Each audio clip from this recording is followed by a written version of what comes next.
Hello, hello, hello. My name is Bercy.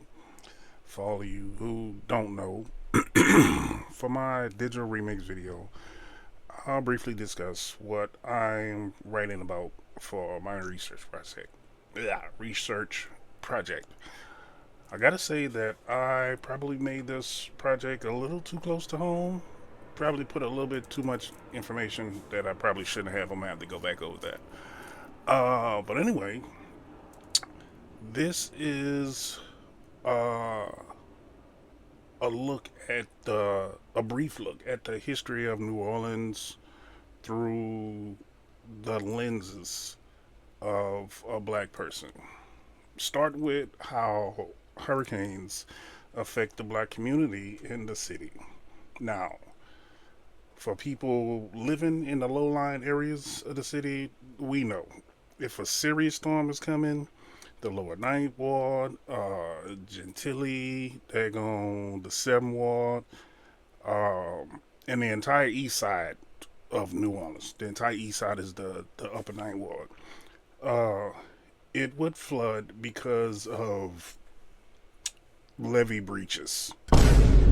Yeah, okay. What the hell? The natives of the city, we knew at the time of Katrina, just like the natives knew back then during Hurricane Betsy, like right before Hurricane Betsy made landfall, or when Hurricane Betsy made landfall, that they was gonna blow the levees. Again! They knew that, just to save the Central Business District, the CBD.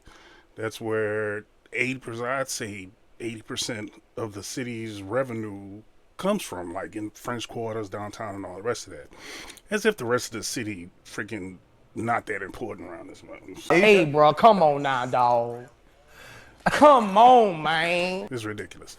Anyway, when Mayor Ray Nagin told everybody in the city, like, hey, Hurricane Katrina is Category 4, like, just like the Tampa mail for Hurricane Milton, just like when she told them,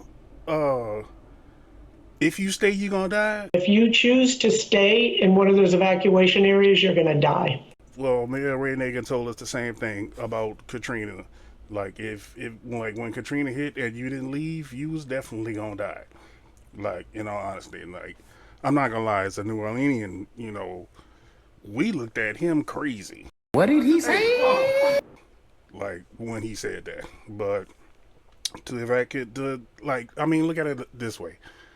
To evacuate New Orleans for a hurricane, it takes like 6 to 8 hours just to drive 60 miles north, just to get to daggone Baton Rouge, just to get out of it because of the traffic and the congestion and all the rest of that, because it was only two lanes going out.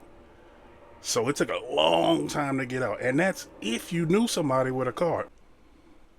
Anyway, like I was saying, this is a short clip of what Hurricane Betsy looked like in 1965.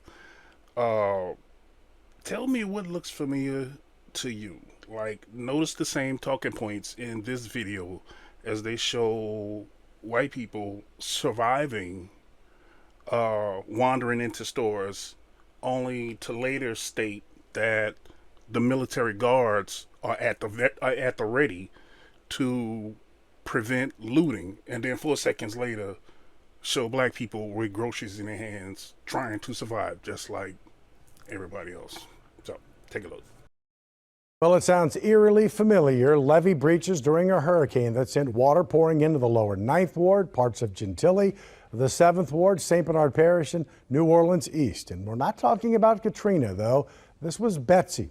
And that hurricane struck 50 years ago today, September 9th, 1965. September 9th, 1965. A fast-moving Category 3 hurricane named Betsy slammed into the New Orleans area in the dark of night. The surge pushed into Lake Pontchartrain, up the Mississippi River, and into the Industrial Canal, causing major flooding in the upper and lower Ninth Wards, Gentilly, and St. Bernard Parish. The winds, recorded at better than 120 miles an hour, tore down trees all over New Orleans and power poles as well. An erratic storm, Betsy's flooding forced people into their attics. When the sun came up, thousands of structures were inundated with water. Power was cut off, and people fought to survive. Many wandered into stores to gather goods, and thousands had to flee to shelters. All right, you got it. Mobilized National Guardsmen with weapons at the ready stand by to prevent looting. Betsy became the costliest storm in U.S. history, with $1 billion in damage, thus earning the name Billion Dollar Betsy. Tension mixed with temptation on Tuesday as those trapped in a city of rising water took survival into their own hands. Quickly, news reports were saturated with a lasting image of Katrina, the looter. Looting in New Orleans, shots have been fired. Downtown New Orleans became a looter's free-for-all. They represent a frightening breakdown of law and order. But early media reports were exaggerated. There was chaos on Canal Street for a period of time. That was a fact. But rumors were all over the place. With gangs of men armed with stolen weapons roaming the streets and firing at police, there may be shootouts soon enough.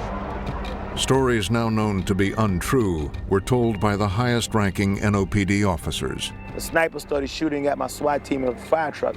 Then they started shooting at me in a helicopter. And then repeated across the news. How do you explain snipers firing on a medevac helicopter trying to get the sick to safety?